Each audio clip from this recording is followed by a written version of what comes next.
Inviting us to talk this afternoon to the Scrutiny Review Committee. I'm Ben Still, I'm the Managing Director of the Combined Authority and the Leeds City Region Local Enterprise Partnership. Dave, do you want to introduce yourself? Yes, I'm Dave Pearson, Director of Transport Services at the Combined Authority.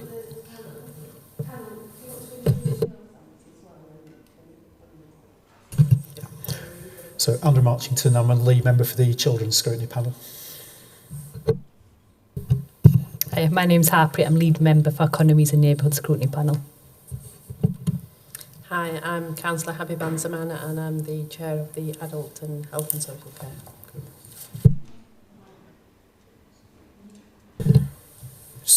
So we have a few slides just to share with you this afternoon that in essence just give an overview as to the activities of the Combined Authority and the LEP. As I said, more than happy to be interrupted with questions as we go through. And I'll whiz through them really to allow time for conversation and discussion. So, purpose of today's session to talk about working in partnership with Kirk Lees and give you an opportunity to quiz us and ask us anything that you wish. Should you flick on? Yeah. Okay. So the Combined Authority, as you're probably aware, is a body set out in statute. It's the Combined Authority exists as a board of members of local authority members, and they are set out on the screen above. You'll see that unusually, in fact, I think we are unique as a Combined Authority in that the political membership of the Combined Authority reflects the political balance across West Yorkshire as a whole. Okay, which is why there are members there. I think it's currently 2 Conservatives and a Lib Dem member, in addition to the Labour members, as all 5 authorities are currently Labour-led. The Combined Authority also has Roger Marsh as chair of the LEP board on it as a voting member, and we also have a councillor from York City Council, because York are an associate member of the Combined Authority, and I can elaborate about what that means in due course if that will be of interest to you. So membership from across West Yorkshire, and very much acting on those topics that are of interest to all of West Yorkshire and for which the constituent local authorities want to act together and in collaboration. The Combined Authority is the decision-making body, but obviously, just like in a local authority, there are sets of delegations, and this is my senior team, and allows me to just explain the workings of the officer body that supports the Combined Authority. I should say that this officer body supports the CA and the Local Enterprise Partnership, so there isn't a separate team that's looking after the LEP. 5 directorates reflecting the operating model really of the organisation, and starting with the Director of Policy, Strategy and Communications, Alan Rees. We can share these slides, so by all means we can share all the notes later. We do all of our policy and strategy development in a single place, so we don't deal with transport and economic development separately, because the combined element of what we do is all about combining up those different agendas. So we have a single policy directorate doing all of that, and unlike some other places in England, therefore we don't have a separate passenger transport executive. All those functions and all those people are now part of the Combined Authority. We then have a directorate that specialises in delivering projects and programmes. That's headed by Melanie Corcoran.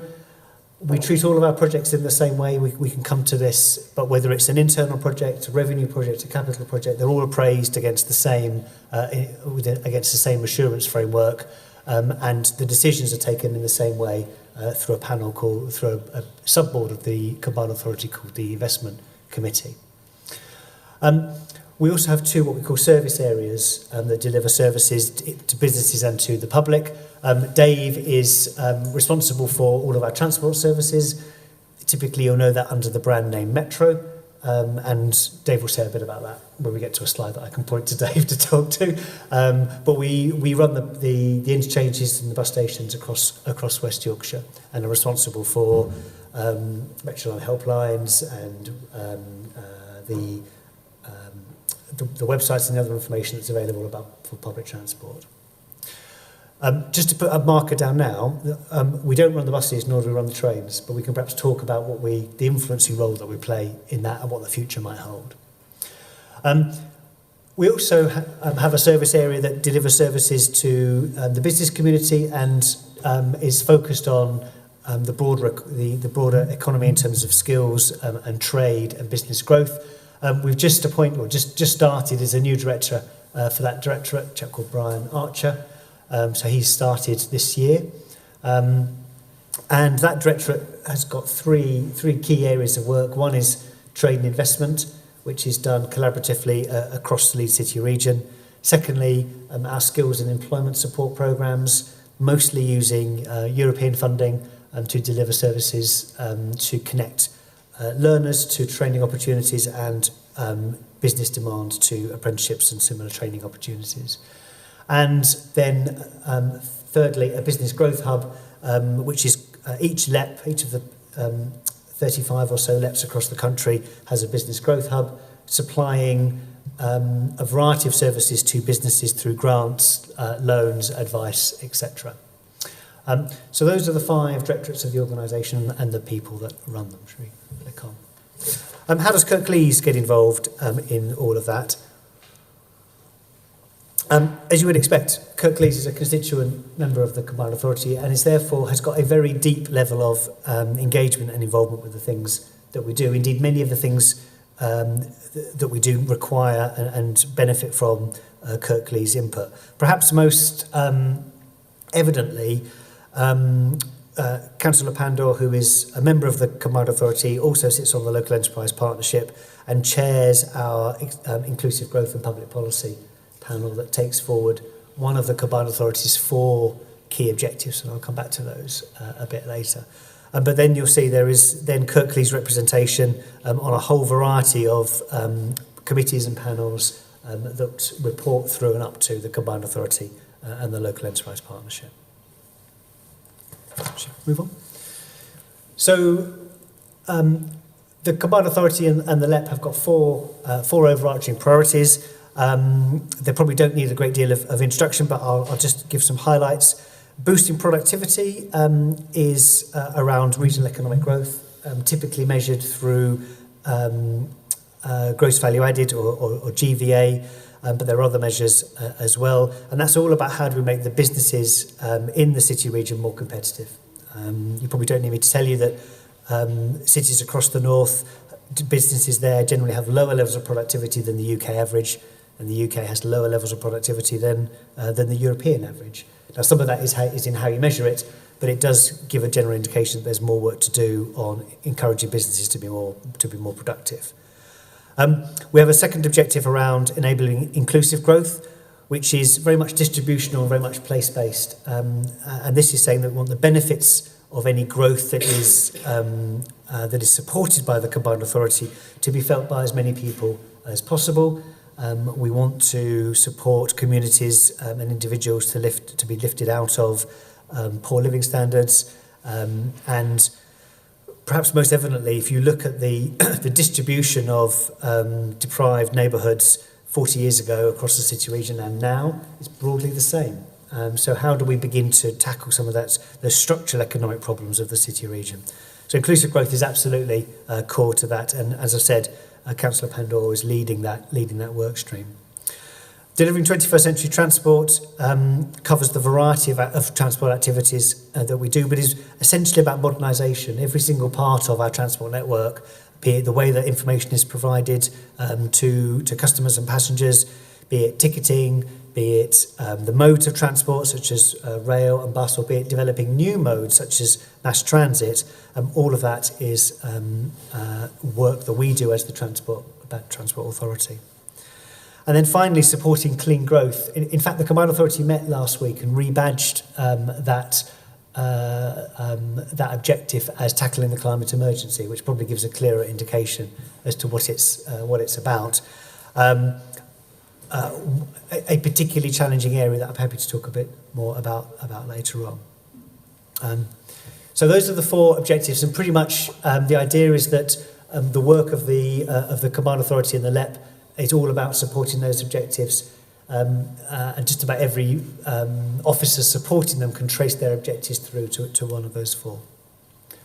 What does it all cost?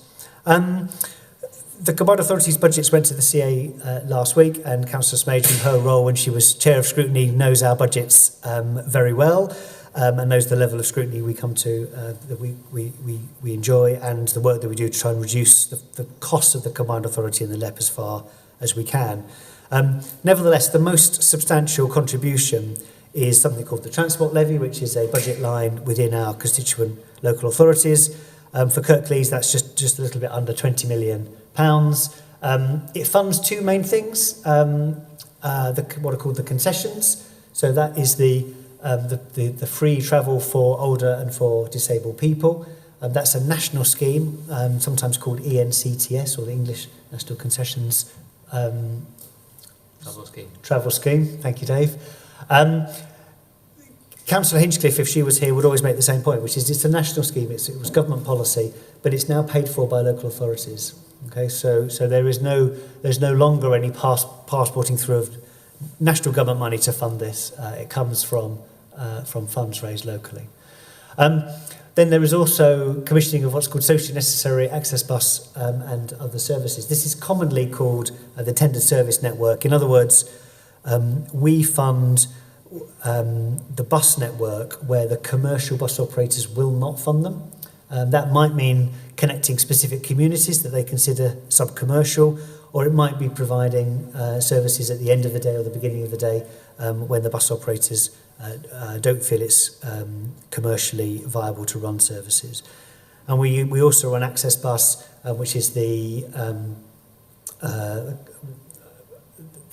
mode of transport that enables more flexibility for people that are mobility impaired or have got other needs.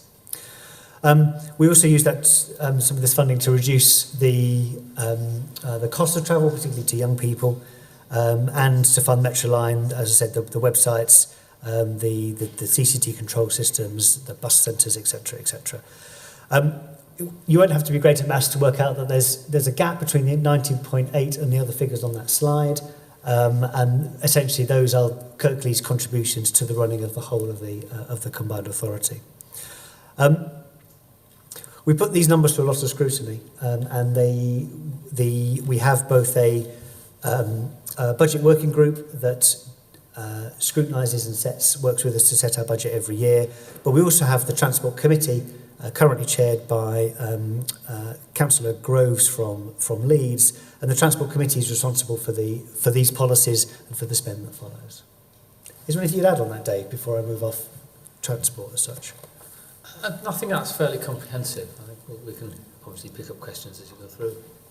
Can I just double check, is the passported money that did come from government, and you said it no longer comes from government, so when did that stop? There's a bit of a sequence in history over time.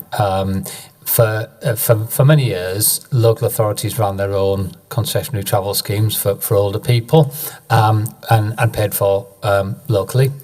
And then the requirement came that those schemes would be free, and therefore there was a small supplement that came through the rate support mechanism for that. And then a couple of years later, after that, the scheme went national. So therefore, it was the same pass that everybody has across all of England, and there's a small supplementary amount of money came through the rate support system for that as well. Subsequently, the rate support system and the local government funding mechanisms changed, so to a certain extent, that money was sort of washed up in that. So essentially, as we sit here right now, as the Combined Authority looked at on Thursday at its draft budget for next year, the funding of that is all within the levy contribution that the district councils make. So we don't get any direct money from government for this, and going back in the past, that money did come to each of the 5 district councils, was passported through.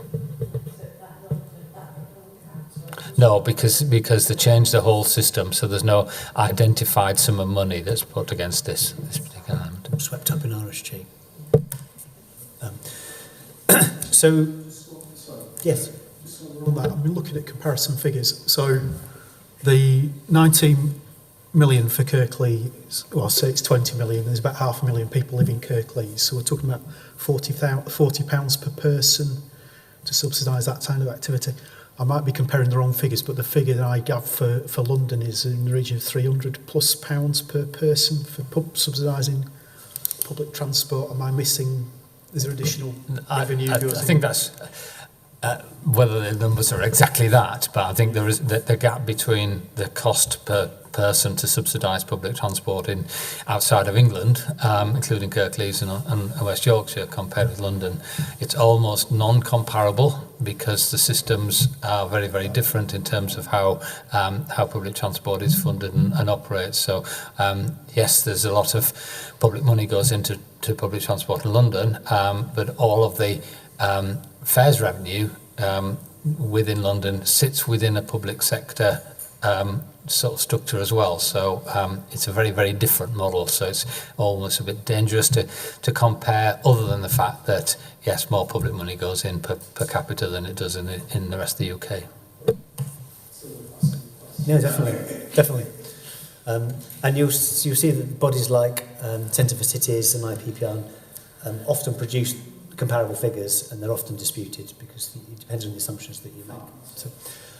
So there's 2 slides which are probably not so useful on the screen, but will be useful to kind of take away. They're just really used to describe how our capital funding works. So the transport levy is our main source of revenue funding, and just about everything else that we spend, although not entirely, is in one way or another linked to capital funds. And these are funds that come direct from central government through a mechanism called the growth deal. You might have heard about the growth deal because it was a 5-year deal between local enterprise partnerships and the government. It comes to an end in next March, March 21. So what this does is it just provides a summary of, in essence, the spend and the spend per head that was secured by the local enterprise partnership, and how that divides up between local authority areas. The key reason, I guess, for showing that is to make the point about the fact that government is expecting all of these funds to be spent by the end of next year. And if you compare the last 2 columns, the spend to date and the planned expenditure, it doesn't really matter which local authority you look in, there's a lot of money to be spent in the last year of the growth deal. Now that is not surprising, because that tends to be the way that capital programmes do spend money, because projects are coming to an end, and it's as those projects begin to get to the end that they incur the maximum amount of cost. But what it means is that in terms of our capital programmes, there is a lot of pressure on delivering the current programmes and getting them complete. Move to the next slide.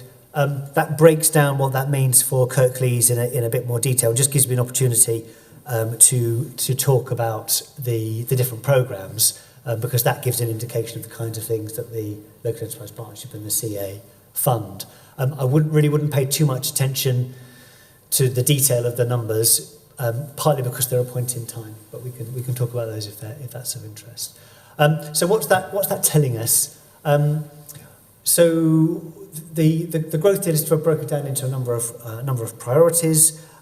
They relate to the kind of work of the combined authority that I alluded to earlier. So within Kirklees, target spend for this current financial year for business support activities in the various forms is about 12. There's no unit on that. I think that's £12 million. It is £12 million. I should point out at this point that we don't set particular local authority target spends for any of our programmes.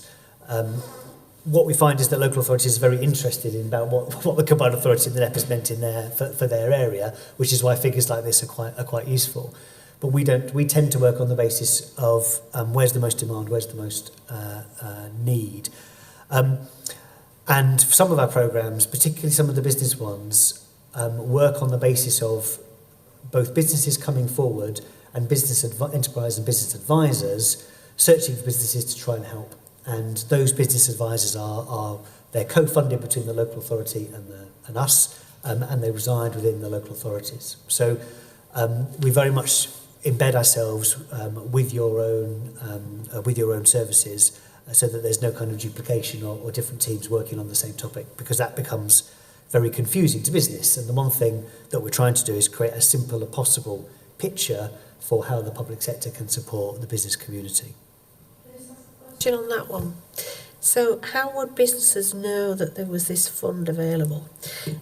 And how do you look to see if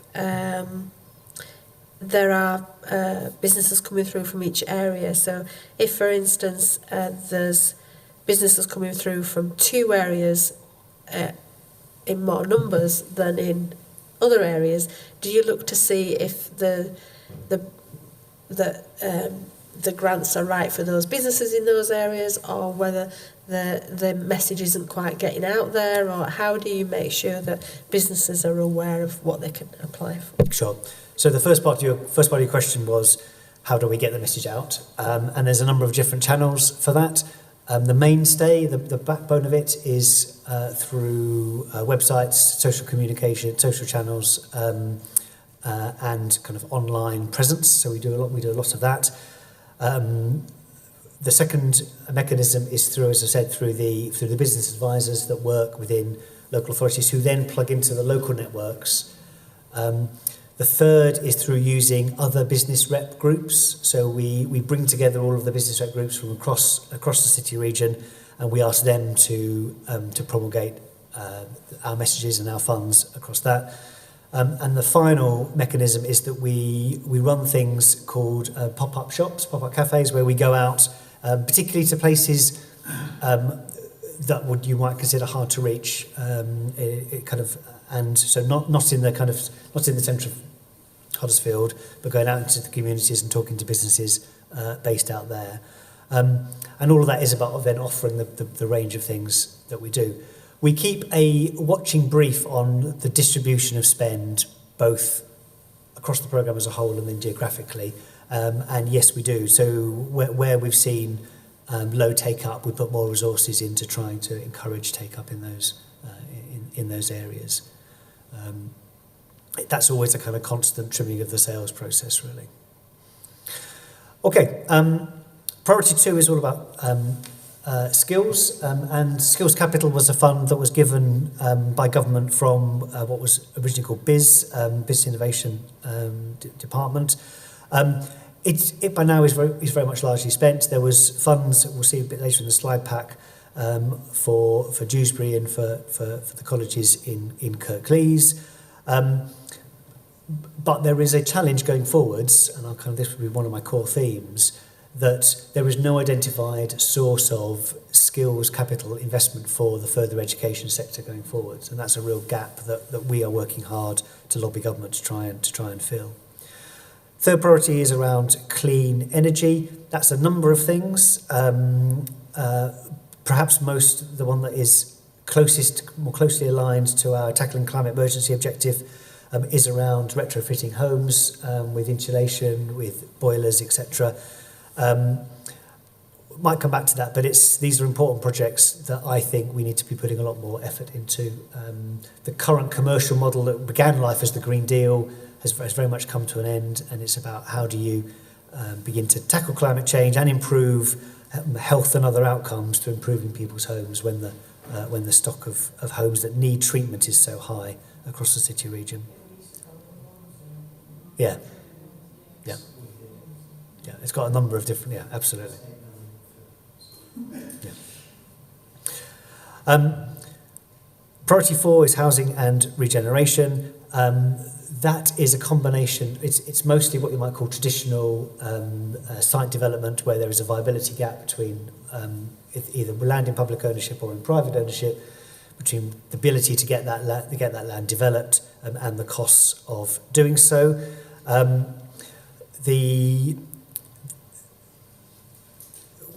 That has operated both as a grant and as a loan fund, so we've got different mechanisms there.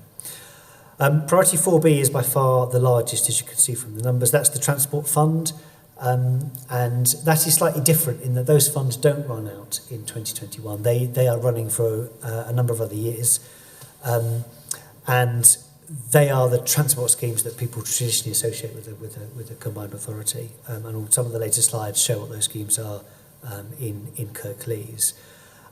We do, however, have a significant milestone for the transport fund coming up, which is that although the funding carries on for certainly into the next 5-year period, we have to pass a gateway to get through to that second tranche of funding. A lot of work has been done by HM Treasury consultants to examine our processes and our assurance and the progress that's been made to provide reassurance to Treasury that we are a safe pair of hands for the next tranche of funding.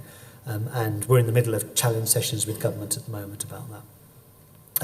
Flood resilience is exactly what it sounds like, bolstered by additional funds that went into that following the Boxing Day floods in 2015. Enterprise zones was a specific government policy from when the local enterprise partnerships were created.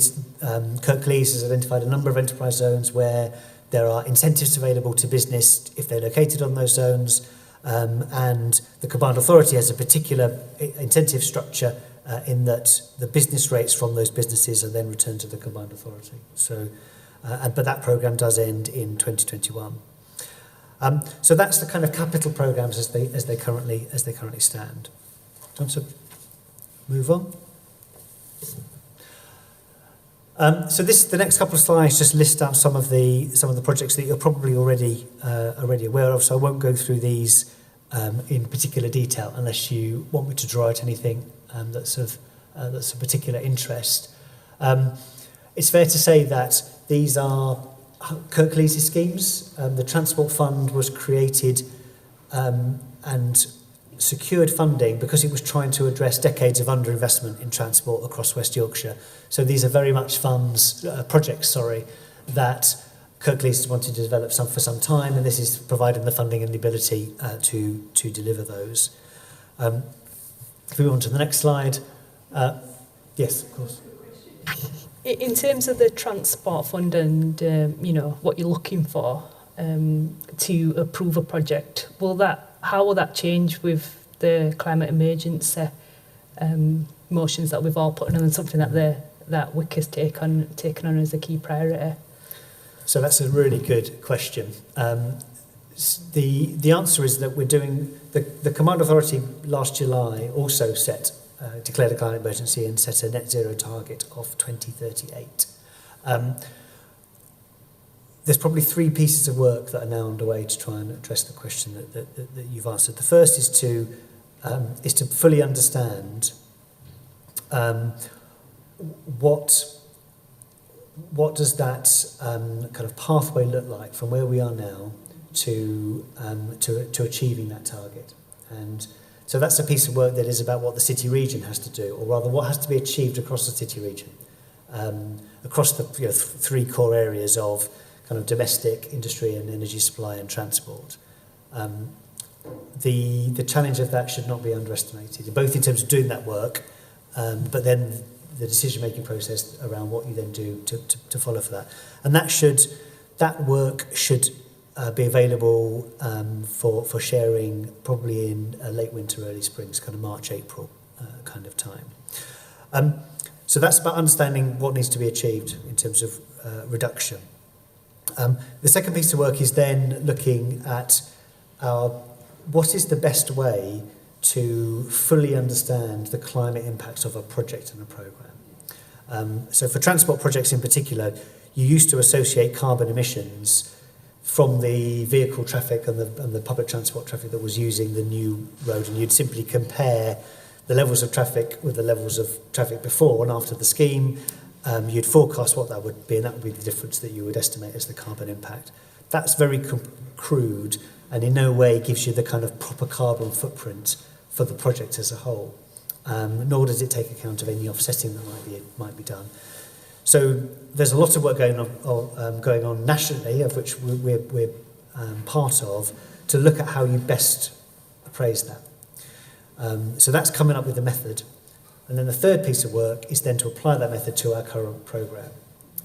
And that will then give an indication of the carbon footprint of each of the individual projects and the programmes in the Combined Authorities portfolio. There's then a separate issue about what you do about that, because you might decide that some projects are so far down the line or they're on site that actually it's too late to do anything directly, that actually offsetting is the only way to do that. For projects that are at a much earlier stage of development, you could re-specify the project or do things differently, or stop the project. Now, the difficulty is that, as I said earlier, we are aiming to try and complete to a spend profile set down by government that ends next March. So the balance is, unless government is prepared to give us more time, because pausing the projects and saying, well, we need to look at this again in terms of reducing its carbon footprint is one thing, but we could well find that if government doesn't relax its funding profile assumptions and let us spend money later, after March 21, then we might find ourselves with no money at all to complete the project. So in some of those conversations we're having at the moment with government about future funding, we are asking them whether they will be prepared to relax some of those assumptions, to give people more time to properly plan projects that are consistent with reaching that 2038 target. Can I also ask as well about air quality management areas and how you link in with those for transport schemes and public transport as well? Because do you as part of your process, and it'll be the council, different councils, won't it, that would perhaps do it, have some assessment of air quality already in an area before you put in a transport scheme in, but also the air quality areas that have been declared. How do you look to see if, for instance, public transport is supporting air quality management areas to reduce the problem in those areas? Because a lot of the time the electric buses, and I know you've put a lot of work into getting the operators to change the buses so that they're not putting out as much of the emissions that they were, but a lot of the time the more electric buses are found in centres, but the air quality management areas can be elsewhere as well. And we can find that bus companies reduce services in those areas rather than trying to keep them on to try and help with the problems that there are. So how do you link everything in? It's quite a challenge in a number of different ways. Each of the local authorities in our region do actually take a slightly different approach to air quality management areas as well, which is some have them very much in the specific hotspots that they're located, and others take a more blanket view. We also are working with those authorities who are in various different stages of setting a clean air zone, which obviously is very different to an air quality management area. In terms of the clean air zone, and particularly Leeds and more latterly Bradford, who've been identified as needing to take that action, the Euro 6 diesel engine specification is the minimum compliant in terms of vehicle emissions, and in fairness, the emissions from that are significantly less than older buses. The government alongside the requirement for clean air zones, also ran some schemes which enabled the retrofitting of older or midlife buses really to reach the Euro 6 standard. So we've been quite successful in getting money for retrofitting vehicles, and we've applied that funding to a sort of prioritised approach, and it has actually prioritised the areas that are required for clean air zones, because that's one of the conditions of the government funding. Where that leaves us then is we've got a bus fleet that across all of West Yorkshire that is partly compliant with clean air zone Euro 6 standards, and in particular that sort of concentrates to the cities that are on clean air zones, which of course doesn't include Kirklees. So that's a fairly long sort of position that needs to develop and further, because we need further retrofitting, we need further work with bus operators and hopefully government funding to complete the job in terms of bringing all the buses up to Euro 6 standards. In terms of the standards which the Combined Authority requires of its services, well, we gave notice to the bus industry a couple of years ago that said by 2020 we would only be wanting to commission Euro 6 engine vehicles. So we're working towards Euro 6 standard throughout as being a default standard that meets clean air zone standards, doesn't do anything very much for carbon reduction, it has to be said, but it does deal with the worst effects of emission. But we do need to do a bit of a balancing act, because as the Chair's quite properly said, if we require too high a standard in terms of vehicles, then we might have the consequence that we're actually reducing bus services in the areas where they're most needed. So we've got to bring the standard of vehicle emissions from buses up by a sort of series of reasonable steps without necessarily having a negative impact on the service. And I think within that, there's some particular challenges for some of our smaller bus operators, many of whom do operate in this district, because the investment that they need as small companies in their new vehicles is significant as well. So we are sort of trying to balance the need of maintaining a viable bus service for local communities with bringing the standard of emissions for those services up at the same time. But we do absolutely need to work with your officers to make sure we are mindful of the fact that where you have got air quality management areas and hotspots, that we can do what we can to bring the standard up to that. In terms of electric buses, we're at the very early days of electric buses, and the sort of range and terrain that buses operate in our region is quite challenging for an electric bus operations. Vehicles are just coming up the market that don't need charging halfway through the day, and even those vehicles would struggle up our hills, or do the very, very long distances that some of our routes do. I mean, even within Huddersfield, there are some long routes. So yes, we will take whatever steps we can to bring electric buses in, but that's not something we can do particularly quickly. Certainly, North Kirklees has some very long bus routes. They do. They do, yeah. Last bullet point, I mean, looking at the Huddersfield Station Gateway project looks really exciting. I know it's not just about Huddersfield, looking at what's happening between Huddersfield and Leeds, that benefits North Kirklees as well. This is a bit about regional working, obviously west of Huddersfield, going up the Colne Valley over to Manchester. Looks like, mainline there's electrification has been put on hold and conversations. But also, I suppose, in the Home Valley as well, looking at the route between Huddersfield and Sheffield, which you think there's potential for improvement there. So we've got, once phases 1 and 2 are complete, what conversations are going on with Greater Manchester about TransPennine, or with central government recognising funding issues, or with South Yorkshire about the Penistone line? Okay. So lots of conversations. But what we're beginning to have, perhaps for the first time across the north, is a bit of a clear plan about what is going to be done in what order. And so Network Rail has reorganised itself, and it has a team that are focused on delivering infrastructure up the East Coast Main Line and across the Transpennine route.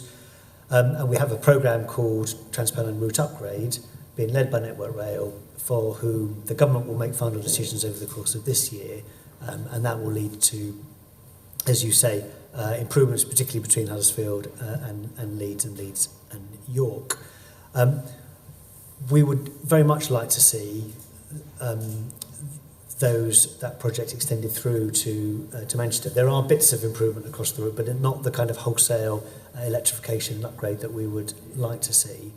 And we will continue to argue for that. And Manchester are standing shoulder by shoulder with us on that. Both places recognise the importance of the Transpennine corridors for both sides of the Pennines and all the communities along that. And that remains one of the core priorities. But the bitter reality is that just about every rail corridor needs some form of improvement across the north, really, but certainly in West Yorkshire. And some, mostly due to the numbers of people that they carry, are taking a higher priority in terms of sequencing them first compared to others. And I think the kind of Huddersfield-Penistone line is one that everybody understands the need to improve that, but it's not at the top of the list at the moment. And that's kind of, is that fair, Dave? Yes, and with its own complexities, single line working, viaducts, etc. Can I just ask on that, because there needs to be discussions between various partners across the north about the rail, doesn't there? One of the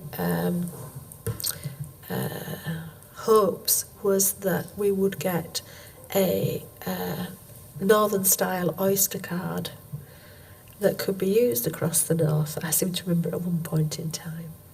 So where are we with that, Dave? Okay, that's very topical, seeing as there's a big piece in the Yorkshire Post about that this morning, in fact. Okay, I mean, firstly, I think we need to reflect the fact that we actually have a fairly extensive multimodal, multi-operator smart ticketing scheme in our region called the M-Card, and that's a very well-established ticketing scheme and one which we've always wanted to build on and have done over the previous years. So we don't have an Oyster card, but we do have something that does some of what the Oyster card does.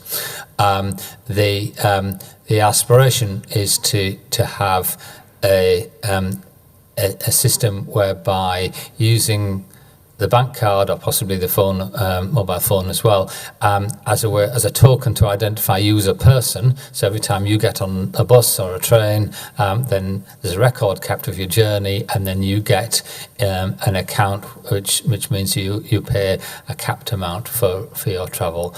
And that's been a project that Transport for the North have been working on across the north, and they've been doing that for about 2, 3, probably 4 years now. Technology is moving pretty quickly, so in that 3 or 4 years, you can pay a bus fare with a contactless bank card on most buses now, and the payment technology industry has moved fairly quickly. So that project has reached a point in time where the bus companies are saying, well, actually, we can probably do this for ourselves. So why do you need a publicly funded scheme? And I think the reason why a public funded scheme is needed is to join all of that together, so you don't have separate schemes for different bus companies. So there's absolutely still a need to join all this together. But the Transport for the North scheme had got to a point where unless it invested a lot of public money in something that didn't have commitment from bus operators to go forward with, then it had to really stick to a pause position, make some progress as far as it can in terms of having that facility on the railways. And now what we are doing is talking to Transport for the North about how we could develop the M-Card as part of a localised solution. So it's a fairly complicated sort of environment, and a lot of it is actually about keeping pace with technology. Because the reason I ask is a lot of people commute to Manchester as well as into Leeds on the trains. So if you're going one way, you're all right because you've got the West Yorkshire M card, haven't you? If you go the other way, then you've not only got no card, but also you have a point where the fares change as well at a certain point along that line. And so it's how you're going to harmonise for those commuters. How you're going to harmonise. Yeah, that's true, and there's two things there. There's one. Yes, even if we did something with the M card around essentially account-based ticketing scheme like I've described, but the other issue is the fact that the rail fares are structured at the moment. There are, and you have it in this region, there are big hikes in fares if you're going to go across the boundary. As part of the Williams review of rail, there's a review that started now looking at the fare structure of the railways across the whole country. And one of the things it needs to look at is how you equalise that across the whole piece so that you don't have these sort of bizarre twists of history that says that actually from somewhere like Marsden to Huddersfield is a fare that's not really comparable to Marsden towards Manchester in the other direction, and that's where we are at the moment. We do need a system that equalises that, but we need a system that doesn't actually mean there's significant losers as well as gainers in terms of any equalisation. So it's and there are lots of structural issues with the rail fares and rail ticketing schemes at the moment that are being looked at nationally, and obviously what we need to do locally is make sure that we don't find our customers are missing out on that, but we do have some sort of equitable system where people's journeys are costed roughly to the length of the journey they're making. Shall I move on? So the next slide gives similar highlights, but for the non-transport economic development schemes, and gives some examples. The Kirklees Dewsbury Learning Quarter, the Process Manufacturing Centre at Kirklees College, Dewsbury Riverside, that I don't need to say much more about, and housing sites to build 600 new homes in Ashborough. So a variety of projects. Again, these are all priorities from Kirklees that are funded through the Local Enterprise Partnership and the CA.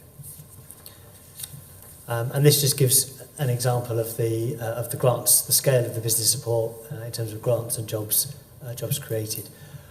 I said at the beginning that this funding comes from central government. They scrutinise it very closely. They scrutinise what we do very closely. We are held to outputs in terms of jobs and homes. So the government have a very focused approach on ensuring that we deliver to those outputs. And we've often said to them that actually they do well to think about a broader basket of indicators actually, because the benefits aren't just in those two areas, and that might change for future funding programs. But at the moment, that's the focus of the program.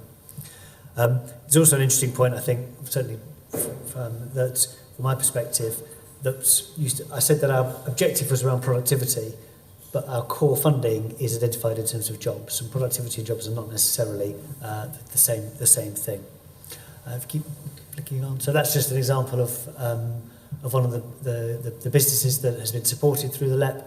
I put this up there really just as an ability to say that we put a lot of information out about businesses that have benefited, because we find one of the most effective means of getting new businesses interested is if they can see other business, maybe even their competitors, benefiting from support. So that's quite important to us.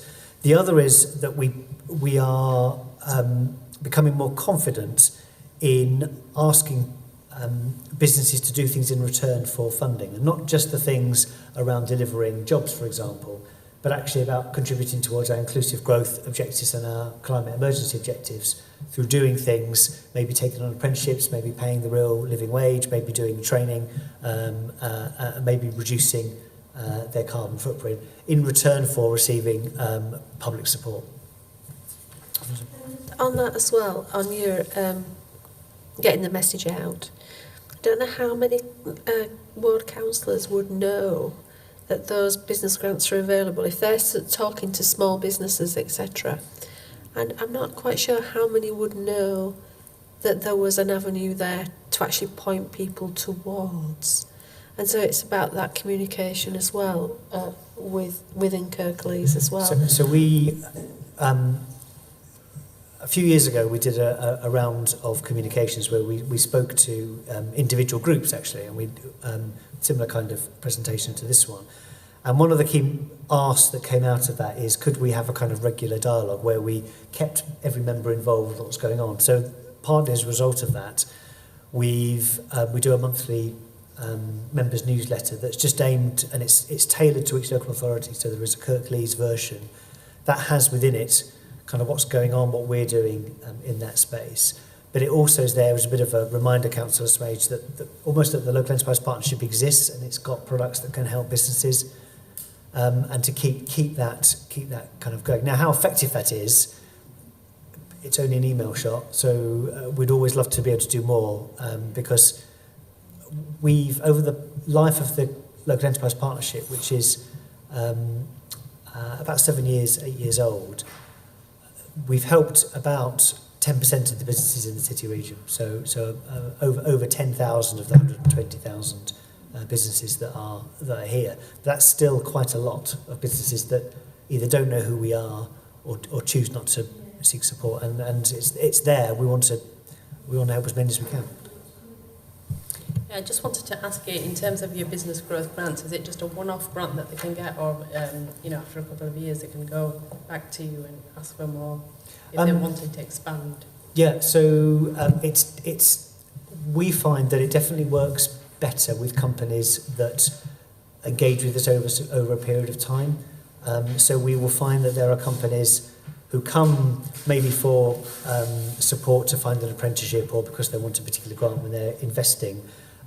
And they're able to, once they interact with us, our business advisors are able to introduce them to other products that we might offer, such as particular grant schemes towards energy efficiency, or things aimed at encouraging apprenticeships, what have you. So we do find that quite a number of companies engage with us on a number of products. So much so, in fact, that we needed to begin to limit how much some companies interact with us to make sure that our focus is on getting new companies in as well as helping those that we already know about. The next kind of half a dozen slides or so I can talk through really at your leisure or not at all, because they really just outline the different pieces of work from a policy perspective that are in place around our core objectives. So maybe if I just skip through them really quickly. So inclusive growth, I would say, is still at early days, in the sense of we understand the scale of the problem. Our efforts have gone into developing a strategy that aims to align with the local authority's own work on inclusive growth, because just about every authority within West Yorkshire and the city region has got its own programme of supporting the inclusive growth agenda. Move on. We've talked quite a bit about tackling climate emergency, but the work I talked about, pathways, the particular focus on fuel poverty, energy efficiency within homes, zero carbon decision making and planning policy, all these things are in the mix for the strategies that are currently being developed. I should also say that there's quite a bit of work going into making sure that the combined authority's own carbon footprint is trending to net zero as well, and quite a set of internal projects are live as well. And as I've said, if you flick onto, that's the one. A number of our programmes are also aimed at encouraging businesses to become more carbon efficient. Quite a bit of those, particularly the resource efficiency funds, are there to provide advice, but also to follow that through with grants for businesses to help switch to LED lighting, for example, improve their recycling. And we don't do much of the climate work in particular is not just done in isolation by the combined authority, but working across partners across the north. There's a particular thing called the North East Yorkshire and Humber Local Energy Hub, which is BAYS funded, but it works across the north because the opportunities for learning are greater the bigger the spatial scale.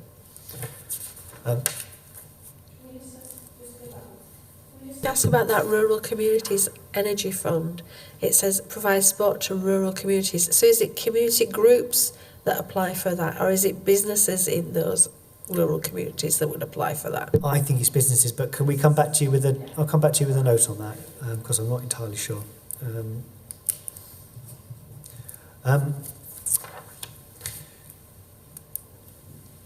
So moving slightly to broader priorities, and how do they interface with Kirklees? So we've talked already about railways, the need to upgrade the Transpennine route with the TRU project, and there are rail projects across the north that are relevant to improving connectivity and rail capacity within Kirklees. And I think this is one of the main challenges, particularly with railways, but it's not just rail. Actually, investment in the railway network in central Manchester is just as important for Kirklees rail reliability as spending money actually in Kirklees or in Leeds. So we often have to be careful about where the spend is. What we have to care about is what are the distribution of the benefits. There's ongoing work led by the 5 local authority leaders to secure a devolution deal, and you'll be aware of the kind of talk about Yorkshire devolution, about city region devolution, and there are positive signs that we might be able to conclude that over the course of this year. The Kirklees Business Growth Service is really important to us, working with your officers, and then dovetailing with your work on the climate emergency as well, because our carbon targets across the city region are some of the most demanding in the country. Probably allows us to flick, if you flick onto the next slide, we've probably covered much of that about transport. The one thing I haven't mentioned actually isn't on that slide, but it's we have a major funding bid into government at the moment called Transforming Cities. That's a corridor-based programme being developed in partnership with the local authorities. The total value across the city region of that programme is between 250 million and just under 500 million. So it's a significant funding set of funding programmes that we've asked for, and we're hoping to hear. I imagine it will not be before the budget, but sometime in the spring about this.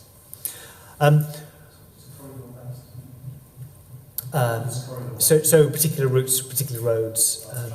It's all transport, yes. But what we have done with that is, and it's back to some of those earlier comments, is that where those transport interventions are focused is in the same places as where we think there are communities that need better connectivity, where there are skills needs. So it's very much focused on linking actual travel demand for communities. That's its focus. If you move on, the government during the government now following the election talked a lot about mass transit in Yorkshire, and you're probably aware that the kind of mantra of Leeds being the largest city in Europe without a mass transit system kind of became like currency during the election.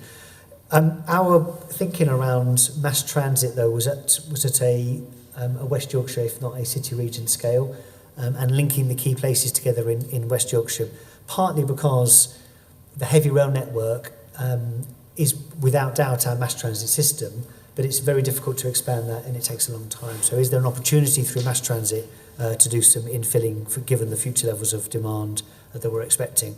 The government has announced some funding, so we are waiting to see what that's going to look like and looking to take full advantage of that.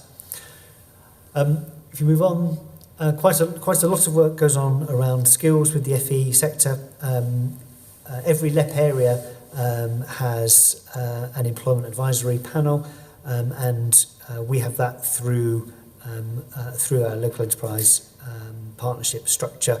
And Councillor Hinchcliffe, the leader of Bradford, has we're coming to the end of a piece of work called the Future Skills Commission, which is very much looking at, in a devolution context, how would we like to rewrite the skills system to provide better outcomes? Because at the moment, I think we both have people whose aspirations aren't matched to labour market demands, and companies that can't get the skills that they need, both in new sectors such as digital, but perhaps more alarmingly in sectors such as manufacturing that have already got a skills base, but that it's ageing rapidly, and we're not seeing the replacement skills coming through. We've talked a bit about tackling climate emergency, and I've kind of said where we are in terms of the work towards that. And if you move on, I think the last slide is about devolution, which you've also just covered. So that's the end of the kind of canter through all the issues. Happy to take questions on that or indeed on anything else. Does anybody have any other questions? Thank you for the detailed papers. It was really useful. Can I ask you about transparency? Because Yes. I think, you know, with the combined authority, there are some folks who would say perhaps the way decisions are made on how they're communicated are as clear as they could be. Obviously, we don't have a sub-regional, regional elected body yet. You know, we haven't sorted out devolution. So can I ask you how can we make sure that the decisions made at a Wicker level are communicated to residents, that they're clear how decisions are made through which committees?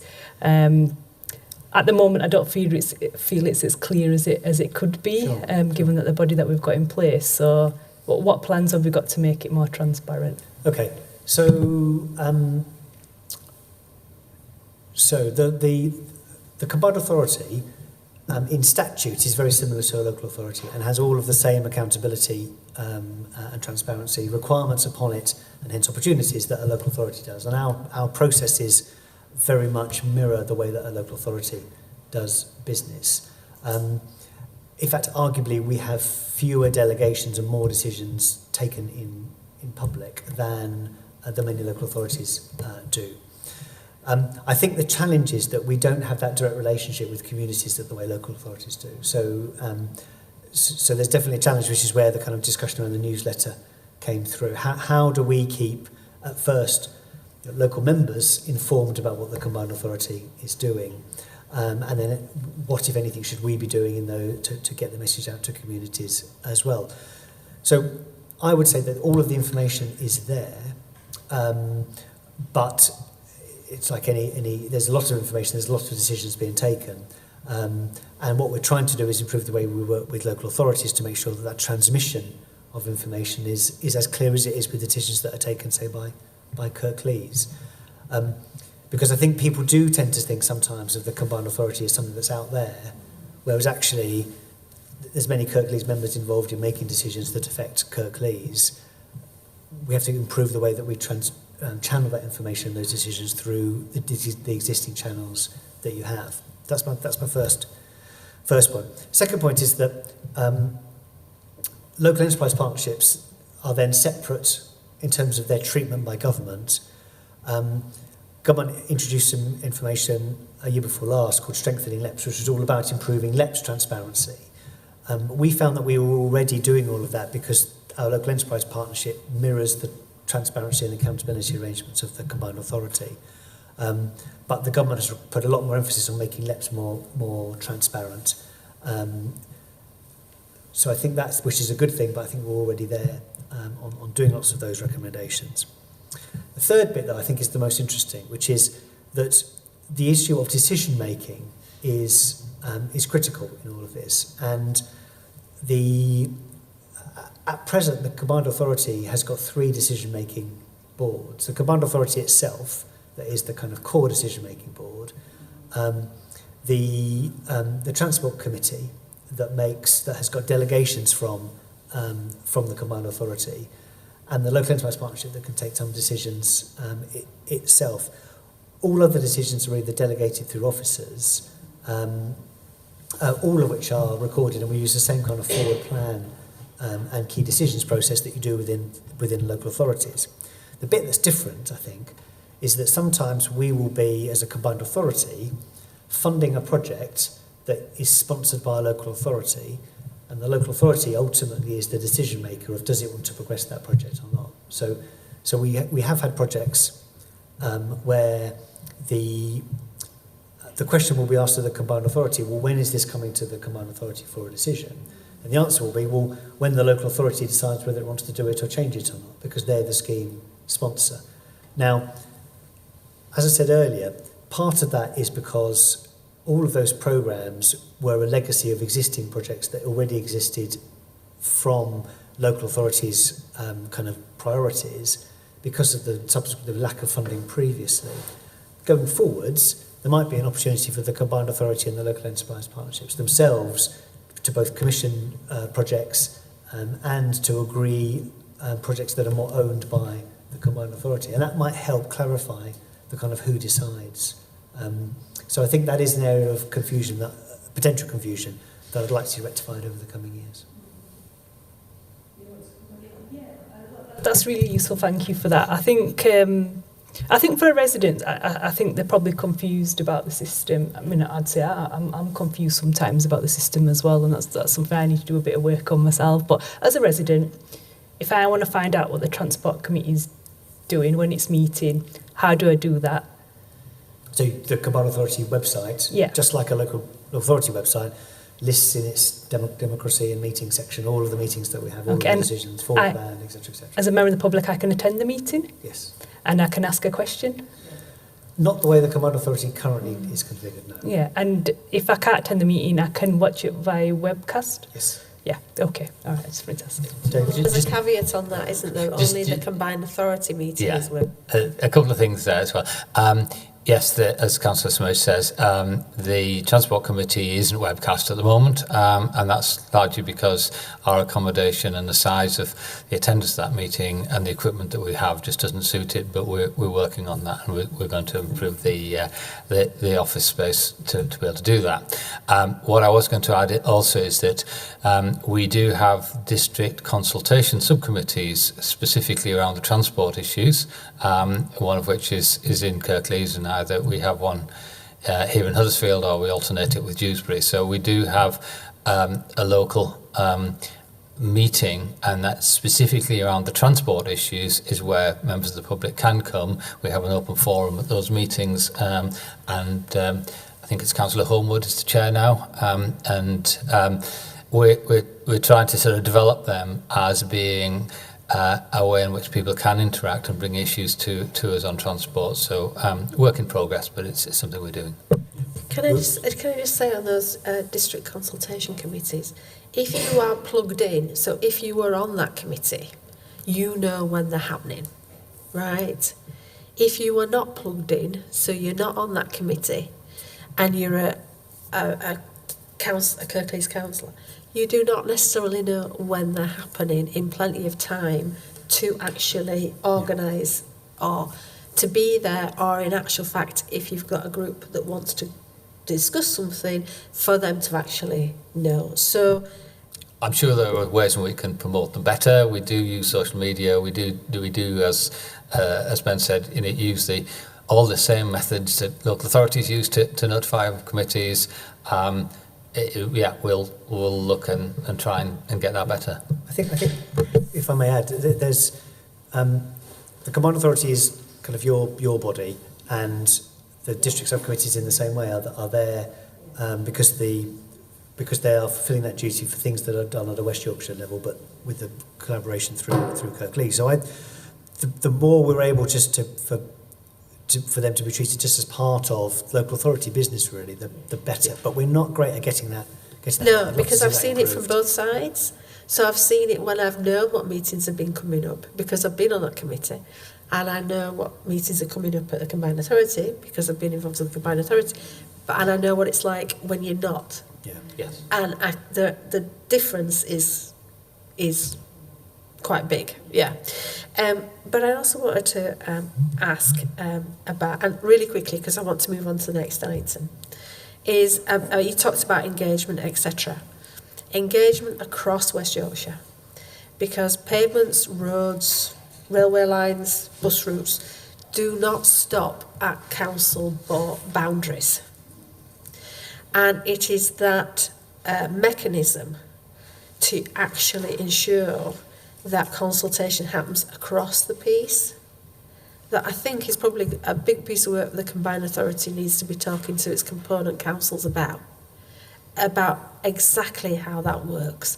Because there are projects, I mean, if you're on a railway line where a new station, for instance, is going to be put on, yes, it's within an authority, but in actual fact, the railway line and the extra stop or whatever, and I wouldn't have thought anybody would have, the one that I'm thinking of in particular, I would have thought it was a bonus to have. that particular railway station. But it's about talking to people who will be impacted. There are road schemes that are on borders that have implications. And there are other schemes as well. You know, £3 million indicative proposed to spend in an area when it hadn't been discussed with anybody at all. So it's how that piece of work can happen within the combined authority and the councils that I think, because you're going to have more and more of these schemes that have impacts across boundaries. You make an excellent point, and I think that's always areas that they are definitely areas that we're trying to improve with our local authority partners. I think that so some combined authorities take a much more, particularly if where there's a more explicit relationship between the funding and the combined authority, can take a much more kind of strategic view, and will manage things much more, what I call it, centrally than we chose to do on some of the things that you've talked about, Councillor Smage. I think we probably went too far in the other direction, and we didn't, as a combined authority, have in place the joining up mechanism early enough in that process to make sure that we were seeing the whole picture. I think lessons have been learnt there. Because if the default was to talk to everybody, then the default would have kicked in. Yes. Yeah. And it's that default that needs to be there that seems to be missing. Any other questions? Oh, go on. Sorry, I'll be really quick. It's just about the buses, really. I know there's an issue with the potential sale of First and Arriva operations in West Yorkshire. So I'd just be interested to know where we're at with that. I know that's something the Transport Committee is looking at, and potentially about a publicly owned operation as well, which would be really interesting. So just wondering where you're at with that one. Yes, it's quite a changing environment that, and essentially, and the First and the Arriva situations are slightly different. In terms of First, their parent PLC company announced last year its intention to sell the bus operations in the UK, and I think that in doing so, the combined authority back in October said to safeguard the service and to have the ability to develop the service, and the combined authority would participate in that sale. Clearly, that's not committing to buying the company. That's committing to being part of a sale, and obviously exploring whether or not ownership of all or part of First is an option to secure what we want to do, because there are opportunities in this. There are also threats, because a new owner coming in may choose to increase its profit margins and reduce service levels. So we've got to protect the network and take whatever action within that very, very changing environment.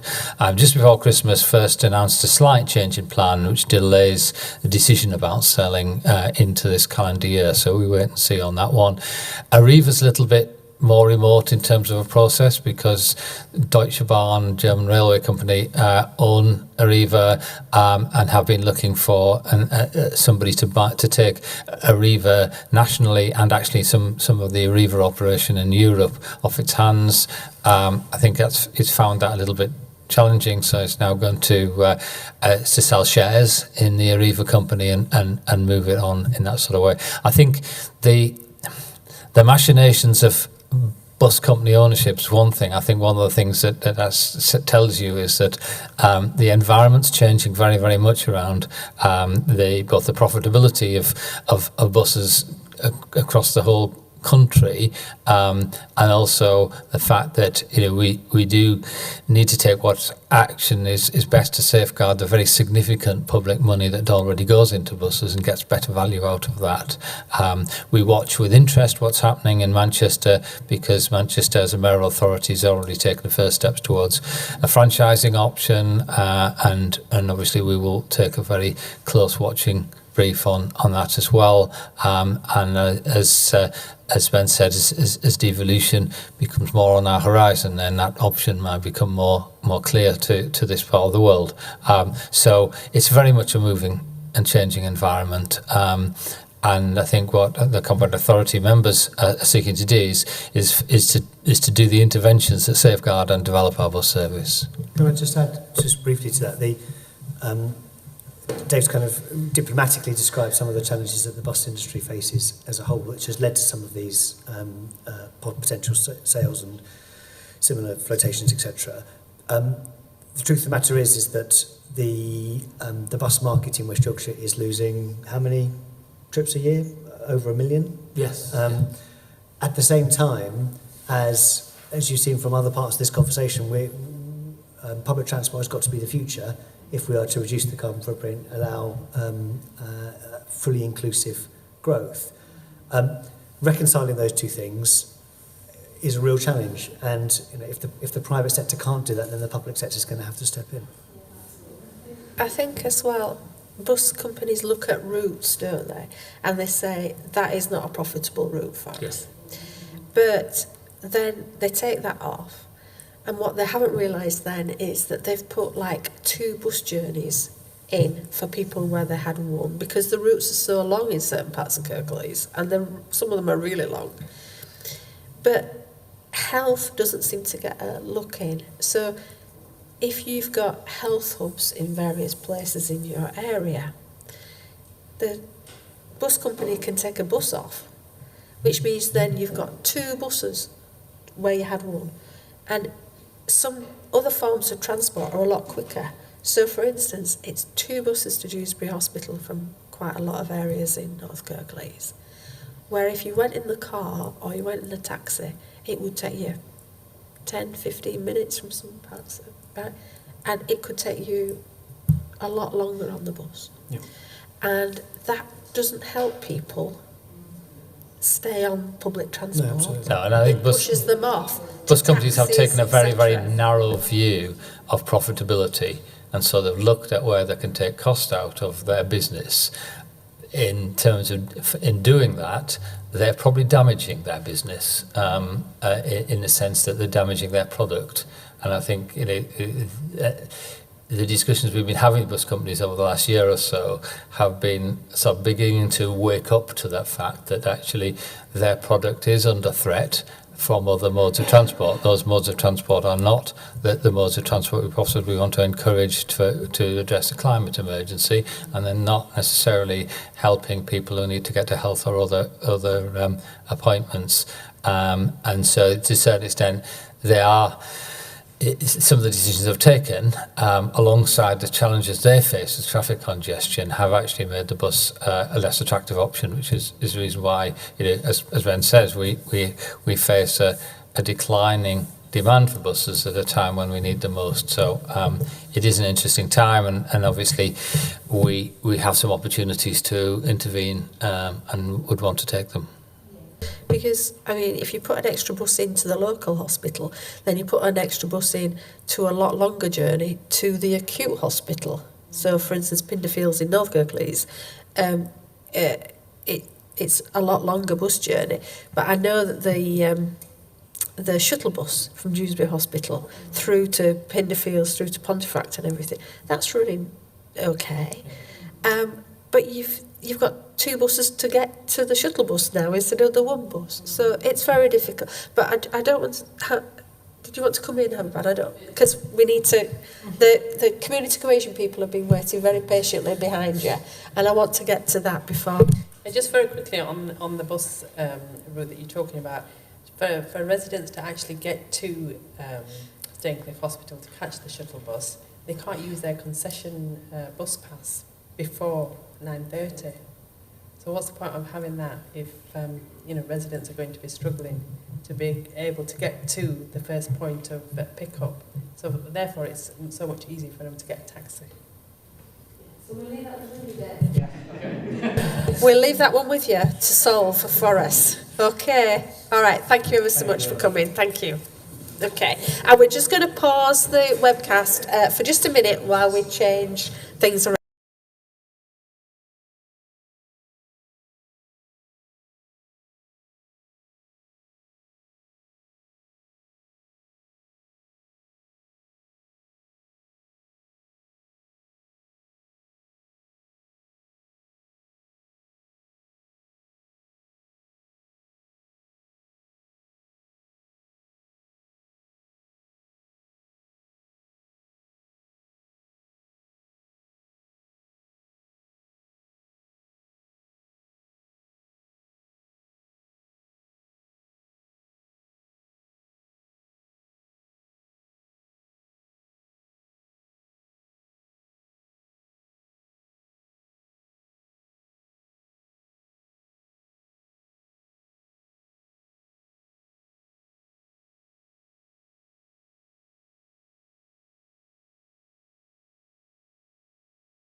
Okay then, thank you very much for your patience. I'm sorry it's 3:30, but the next item is the Cohesion Review Progress Update. So do you want to sort of give an introduction and then we will ask questions on the report that we have read? Thank you. Okay, thank you very much. I'm just going to do a very short introduction and then hand over to Ali, but just wanted to start by offering Councillor Patterson's apologies today. She had intended to come along, but this meeting's conflicted with the leadership management team. So the report that's been provided for you today is the Cohesion Review Report. Obviously that most members will remember that report, that review process commenced here in Scrutiny with a workshop sometime last year. So what the current report that you have in front of you does today is bring you up to speed with the work that we've done from that workshop up to the present time. So it gives you some of the detail of what's been happening with regards to the engagement process and gives an indication of where the report needs to go in terms of the work that needs to be involved further forward in terms of getting to a point where we have a cohesion strategy and vision set for the district. So I'm not going to say any much more about that now. I'll hand over to Ali, who's just going to briefly take you through the key points and then opportunity for questions. The co-production of the new vision and strategy with our community stakeholders, partners and research is to create a groundbreaking cohesion framework which allows us to take a whole council approach in working with our communities. The co-production of this strategy is an opportunity to give our communities a voice at a time when many are feeling voiceless. This process began by obtaining a mandate and facilitating a pre-scrutiny workshop in September 2018. Co-production is an iterative process which is evolving and changing as it goes. Things have changed from the original plan and there is significant learning for future co-production. I engaged with councillors for a series of councillor briefings by ward in order to put councillors at the heart of this review, to discuss the development of a new cohesion strategy which places communities at the heart of this strategy and will continue to involve them at every stage. The focus groups were delivered by my team of 6 cohesion officers. The initial plan was to deliver 20 focus groups. However, this increased to 50 as we identified gaps. Whilst I acknowledge that gaps do exist, which will be addressed in the future phases and local action planning. To ensure a diverse spectrum of voices were captured, our engagement focused on 3 areas. Thematic focus groups with young people, teachers, women, faith communities, migrants and new and emerging communities. Place-based, trying to take into consideration the complexity of place and how different our 4 localities are. And finally, community groups that we do not traditionally work with. The analysis of the findings in this report focus on what is required for strategy development. The report identifies a number of areas which require further analysis. I am in the process of organising briefings with all councillors by ward. There was a delay due to the pre-election period and the general election. I do feel it is important to use these findings as a starting point and drawing on the knowledge and expertise of councillors to develop the localised place-based action plans as identified in the proposed governance structure. The next phase in this co-production, is our partnership event, which will enable us to draft a vision and strategy which can go out to further consultation before it is formally adopted. All councillors have been invited and I hope to see you there. Once the cohesion framework is created, the next stage in the development of the strategy is the place-based action plans, which will require further engagement and co-production taking a solutions and assets-based approach. The findings in the report presented today focus on 3 key areas: defining community cohesion, which differs from the council's definition and usage, what unites communities, exploring how we can improve cohesion, and what factors act as barriers to cohesion or what divides communities. I'll stop there and then open for questions. Thank you. So you're saying that your co-production of your vision has included grassroots communities? Yes. So which communities have you engaged with in respect of this across the whole of Kirklees? So the focus groups have been varied, and throughout this process, we've taken a place-based approach. So we've made sure we've covered our 4 local areas, which is Huddersfield, Dewsbury and Mirfield, Batley and Spen, and also our rural communities. Whilst I acknowledge there are some gaps within that engagement, I do believe we have a fairly representative voice at this point to create our broader vision and strategy, whilst acknowledging that the gaps that have been identified, and I'm sure will be identified as well, will be addressed in our local planning and development. Okay, this review that you've undertaken, how is this different to the Casey review that took place in 2016? And as part of that review, we were advised to make urgent attempts to bring communities together. Can you highlight how this review is going to be different and how it's going to build on the previous work that's been taken place around cohesion? You've identified that what unites communities and what divides us. Can you give us some real examples as to how you're going to actually change some of your working practice with this review? If I just answer the first bit and then I'll just answer the first bit. So I suppose the differences between this review and the one that Louise Casey conducted back in 2016 is this is more localised. Her review was a national review, and actually the policy never came to light through government. Still now the government are talking about an integration strategy. So I think this is far more localised for us here in Kirklees. There's been a significant amount of time from that review to now. We wanted it to tie in with our current policies that the council is developing around place-based working. Also, I suppose since 2016, things have changed within the council, certainly within our offer, within the cohesion team. It's a lot smaller now than it used to be there. That is some of the work that's being translated through this policy, which is about actually it not being just led by officers and members, but that we take an asset-based approach to developing cohesion. So I'll hand over to Ali to answer the next bit. So this is only a small section or segment of the co-production process.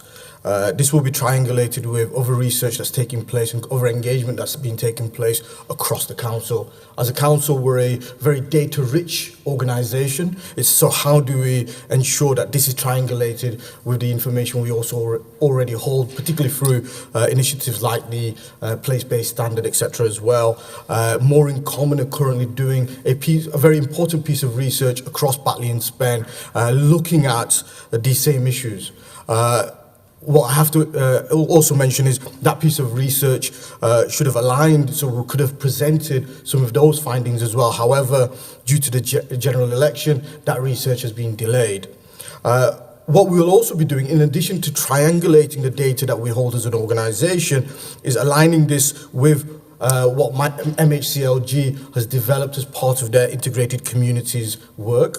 We'll also be looking at new academic research, particularly emerging in the field of cohesion and integration, and drawing that into our future vision and strategy. But also, as we as a local authority have made a commitment to intercultural cities. We've gone through a very rigorous process in which we have had experts from the Council of Europe who have visited Kirklees and made a number of recommendations, and that will also be integrated into future reports and also future development of the strategy. Where this will differ I believe, is we will be taking and we are creating a vision with our communities and partners. And this will be a public strategy available for everybody, and a shared strategy, I must add, as well, rather than us as a local authority saying this is our cohesion strategy and this is what we're working towards. Also, what this will be an opportunity for us to do is review and reflect on our taking a whole council approach to cohesion rather than simply one service looking at promoting cohesion. And that's really an important part, particularly in the process of contextualizing policy. How do the various policies that we hold as a local authority have an impact on community cohesion more broadly, and how do we shape and alter and change those policies to have a deeper impact with the work that we do as a whole. With regards to the day-to-day operations, where this will also evolve into is our local place-based action plans, which will include further engagement, but also include bringing together local elected members, brings together our different community partners, our organisations with ourselves to look at what are the priorities within specific geographical areas and place. Well, we're talking about your engagement and your cohesion strategy, and in a number of places, the place-based working, you've missed the boat on that one because that's already happening.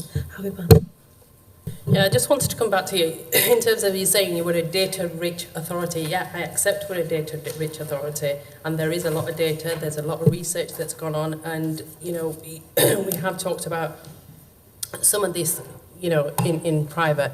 But what I'm coming back to you on is that in terms of the case review, they told us very, very clearly that there was an urgent need to attempt to bind communities.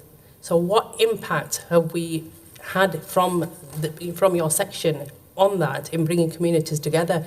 Are you able to demonstrate to me that the work that has already been done has been you've been able to bring communities together? Have hate level crimes gone down? How have you measured the cohesion in terms of the review? You're talking about bringing partners together. What's your role within that? So what we're trying to do here is creating a strategy looking forward, learning from what has happened before, and creating a new way forward which is more impactful. So the implementation and development of the cohesion framework will may ensure and include a evaluation matrix and measurements for doing exactly what you've just asked. What is the impact that we're having? Is what we're doing currently working? And if so, how do we celebrate that and disseminate that more widely? If not, why not? And what do we need to change to be able to be more impactful as well? Whilst reflecting back on our work so far, I've been in post for 2 years now. And things have been progressively changing in that 2-year period where we are effectively bringing communities together. We have administered a small grant funding opportunity of It's Up to You. We've facilitated, again, I don't have the figures at hand because I wasn't expecting this question, where we funded a number of grassroots community organisations and individuals with micro grants of up to £500 to be very innovative in how they meet our existing cohesion outcomes. Likewise, we've had a very successful Interfaith Week just in November, where we, in collaboration with our communities, facilitated a series of events of up to 30 events, which brought together 2,800 approximately of our residents. And that's just giving you a couple of examples, but there are much more that I can present. Again, today's really looking at looking forward in the vision and strategy development. However, I'm more than happy to come back and give you a summary of more of the work that we are doing right now and some of the impacts that we're having.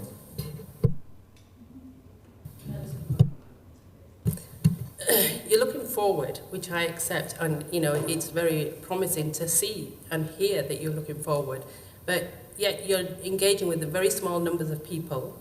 And in terms of the impact and the delivery of what we've seen in the past 10 to 15 years, where cohesion has been so prominent in this authority, and we've seen hate crime levels have gone through the roof. We've seen cohesion, that communities are so divided that they're feeling that they can't live in harmony.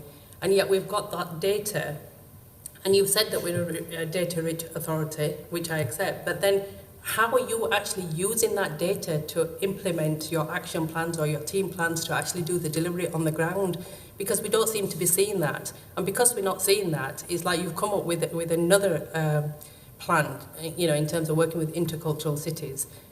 So are they going to be coming in and doing this work for us? And what sort of money are we talking about? Because at the end of the day, this is taxpayers' money, and we need to be accountable to communities, but we don't seem to be coming up with the results.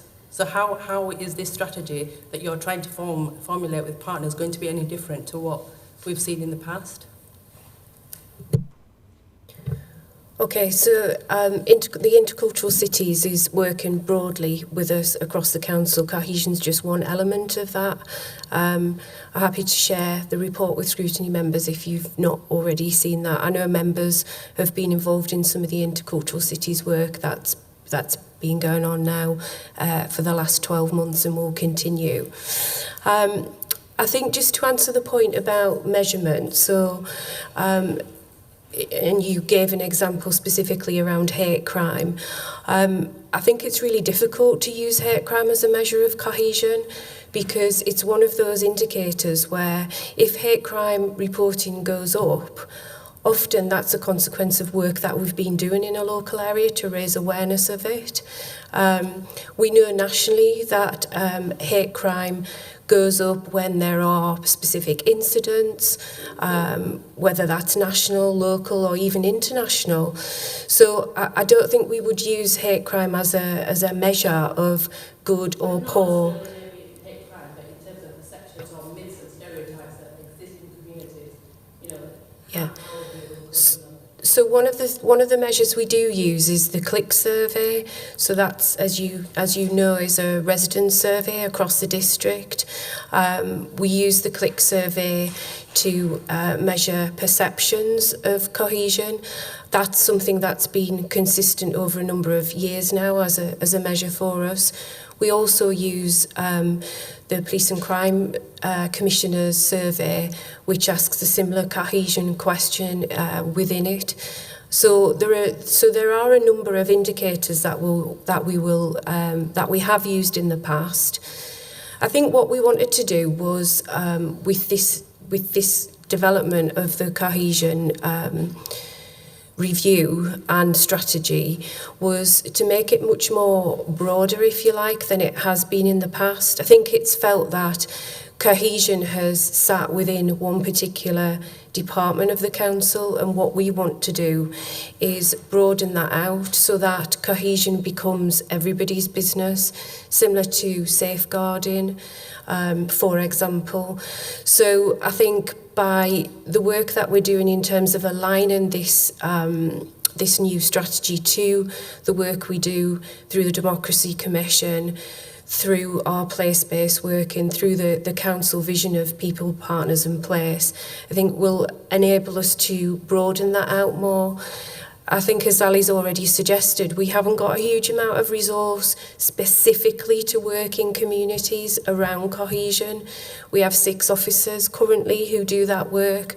That's probably why we've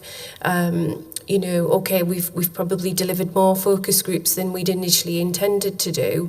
But that's another reason why we really want to engage much more broader partners and, of course, elected members at a ward level to help us enrich some of that data that we've got.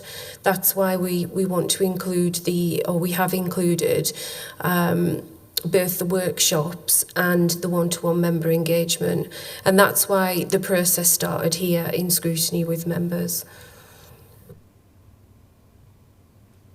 Okay, thank you very much. Obviously, this is, something that I think members feel very passionate about and strongly about, and rightly so, given some of the issues that we have had in Kirklees, and particularly in North Kirklees, with the legacy of what we've had to deal with racism, and particularly with our politicians, unfortunately. So, this is going to be something that I think members are going to be really keen in, make sure we're following properly and scrutinising it that way. Can I, if I could just ask a few questions? You've spoken with 650 people, and Ali, you've said that you think it's a representative sample in terms of the population of Kirklees. How did you ensure it was a representative sample?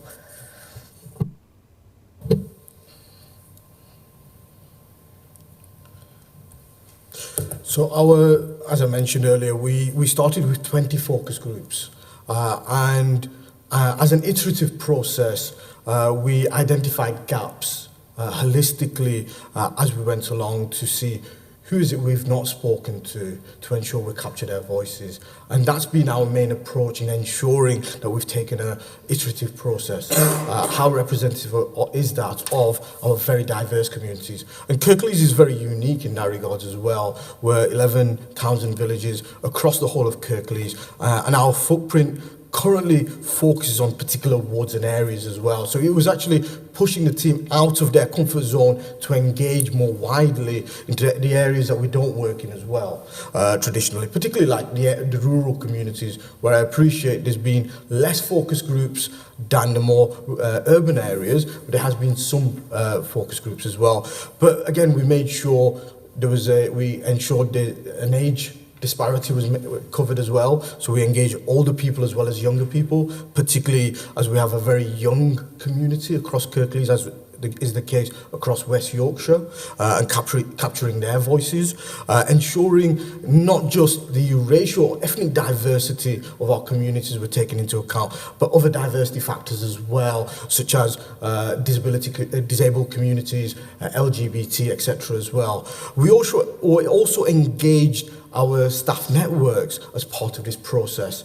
80% of our staff work and live in Kirklees, and therefore it was really important to engage our staff networks through this process as well, to gain their support, but to also gain their valuable insight in this as well. And then again, this is a key milestone, but a small, significant step in the co-production process. So this isn't the end of the journey, more so the beginning of the journey.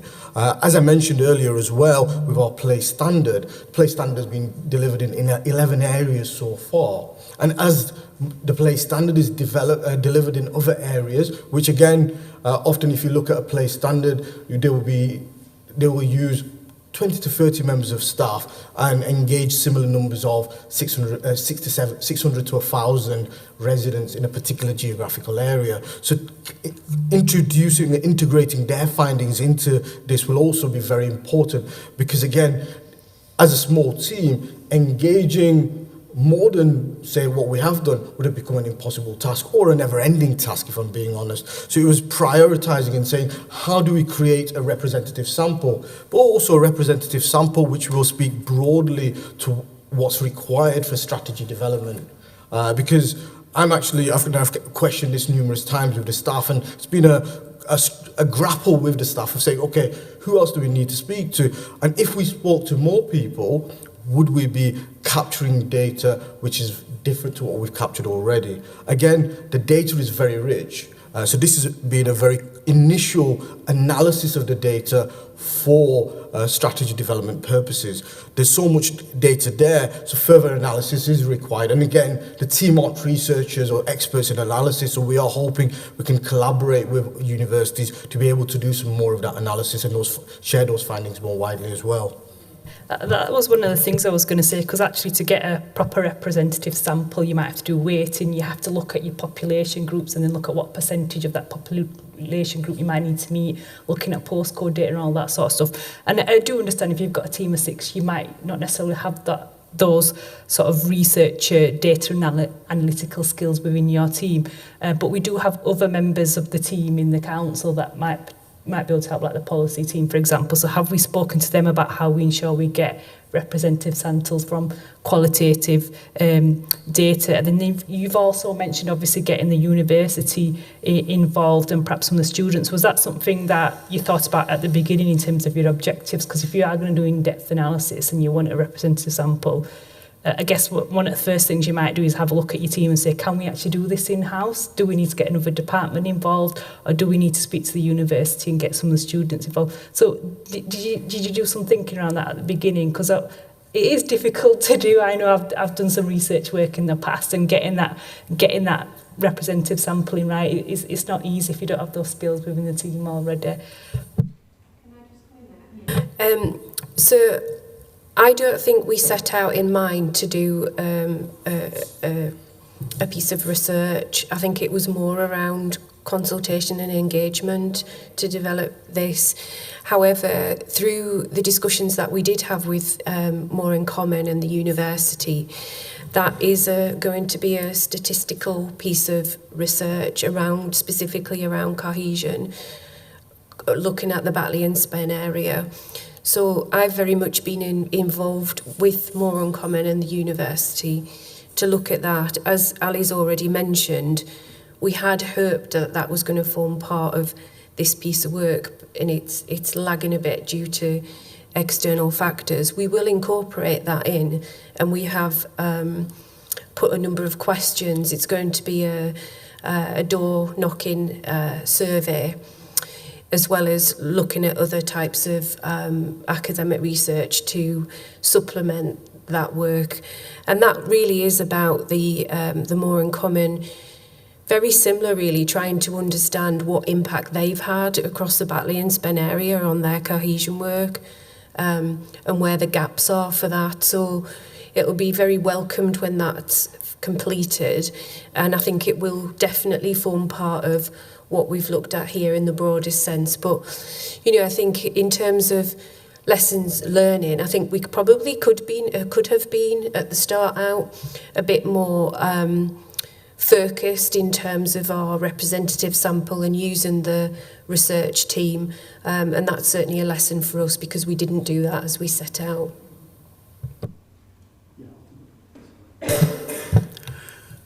I think we appreciate that, Carol. Again, I'm looking at page 3, and looking at the 4. It's good that you're working in the 4 localities, but we've got significantly less representation of contacts in Kirklees rural, and depending on what your definition of that, you're looking, a quarter of the borough population. So you're pushing that towards 150. You might pick some of that up with the stuff that Harper it's talked about with Huddersfield. There might be some posts. We've taken some postcodes. Some of those might have come from Denberdale and Kirkburton, or from the Home Valley and the Combe Valley as well. I know you have got to add some focus groups in the Combe Valley, but they're relatively small amounts of that. And again, building on work we've done in terms of cohesion in the past and recognising that Kirklees is a diverse place. It's about not just about ethnicity, about the age, young and old, and also rural and urban, and actually recognising. And there is an appetite, across all our communities to promote understanding that we've worked about, and that appetite in the Home Valley, the Combe Valley, the Dearne Valley, to understand different and diverse communities. So I think if there is a way of looking at the views in that, because it reduces tension in some of the issues that I know Happy Ones talks about. When you've got communities that are more diverse, things seem to work better, where there's sort of that misunderstanding about what community is about. We can do that. So, if we are getting some, and it's not just about collecting the data, it's about using that information to then